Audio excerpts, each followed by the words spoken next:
Bonsoir à toutes et à tous, on se retrouve pour une nouvelle critique de film qui va être très courte pour le coup. Je n'ai pas envie de faire une vidéo de 20 minutes, il n'y a pas besoin. Ça s'appelle La Protégée ou The Protégée. Ça sort sur Amazon Prime Video aujourd'hui et j'ai passé un très bon moment. Je finis le film il y a quelques minutes. Je vous en parle sans aucun spoiler. Alors, déjà un petit mot sur le synopsis. On y suit Anna, une jeune américaine d'origine asiatique, plutôt d'origine vietnamienne, qui, en 1991, enfant, après avoir vu sa famille se faire tuer devant elle, est recueillie, adoptée en quelque sorte par un tueur à gages, joué par Samuel L. Jackson, et qui va l'initier justement à devenir une tueuse professionnelle, qui va la prendre sous son aile, qui va l'adopter un peu comme sa fille, il va tout lui apprendre, et elle va faire des contrats et elle va devenir une des meilleures tueuses à gages au monde. Et à un moment donné, dans un de ces contrats, où elle va chercher à venger la mort d'un proche, j'en dis pas plus, elle va être confrontée à un des meilleurs tueurs à gages au monde, joué par Michael Keaton, dans une sombre affaire assez mystérieuse sur un homme qui est censé être mort mais qui ne le serait pas. Voilà, c'est tout ce que je peux vous dire sans spoiler. Je vais plus rentrer dans la critique,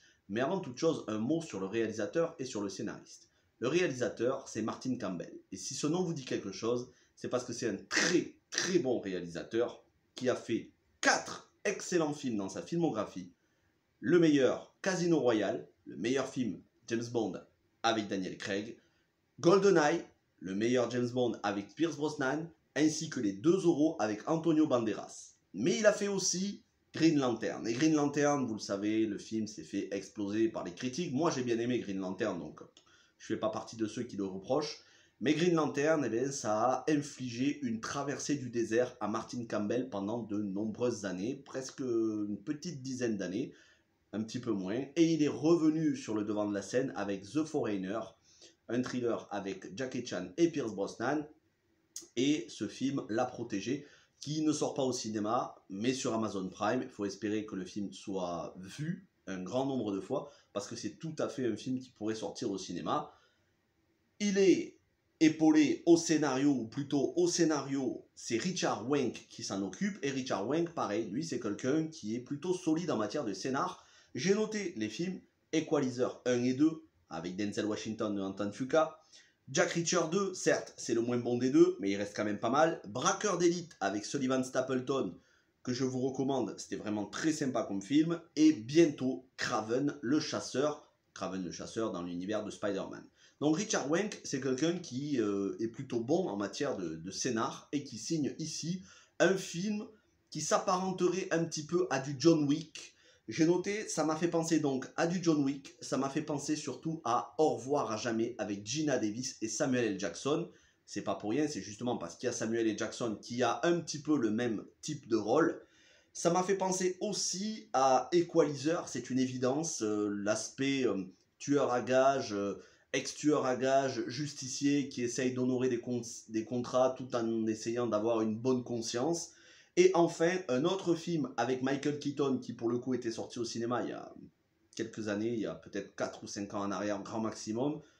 C'était American Assassin avec Michael Keaton et Dylan O'Brien, qui était excellent et je crois qu'il est dispo sur Amazon Prime. Je ne veux pas dire de bêtises, mais je crois vraiment qu'il est dispo sur Amazon Prime, à moins que ce soit sur Netflix, peu importe, vous cherchez, vous trouverez.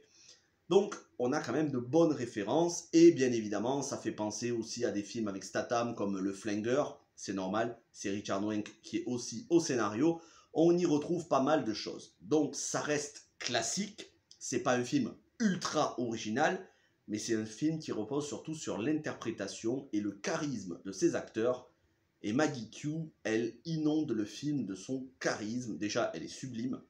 Maggie Q, qu'on avait pour beaucoup découvert dans Die Hard 4 aux côtés de Timothy Olyphant, qui ensuite s'est un petit peu égaré dans l'adaptation en jeu vidéo de King of Fighters, donc, que j'aborderai bientôt sur la chaîne, qui a joué dans la trilogie Divergente, malheureusement il n'y a pas eu de Divergente 4, et qui surtout a joué le rôle de Nikita dans l'adaptation du film de Luc Besson en série, Nikita.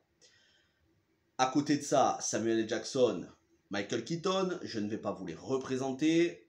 Vraiment, on a un petit peu de Mr. and Mrs. Smith dans le film. Alors c'est moins d'humour que dans Mr. and Mrs. Smith, mais on a cette relation entre tueurs à gages qui se respectent, d'amour-haine un petit peu, enfin, pas vraiment de haine, parce que ils n'ont pas de grief l'un contre l'autre, donc c'est-à-dire Maggie Q et Michael Keaton, mais ils tiennent la dragée haute l'un à l'autre, ils sont vraiment très bons, ils forment un duo d'antagonistes qui sont vraiment très bons.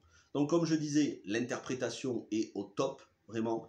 Maggie Q, athlétique, rien à redire au niveau des scènes de cascade, des scènes d'explosion, des scènes de fusillade, des scènes de combat rapproché, c'est vraiment millimétré, on sent que c'est bien filmé, vraiment. Martin Campbell, c'est pas un mec qui fait du DTV, c'est pas un mec qui va vous faire du Steven Seagal ou du Bruce Willis directement en DVD. C'est quelqu'un qui est un bien meilleur réalisateur que ça. N'oublions jamais qu'il a fait Casino Royale et GoldenEye.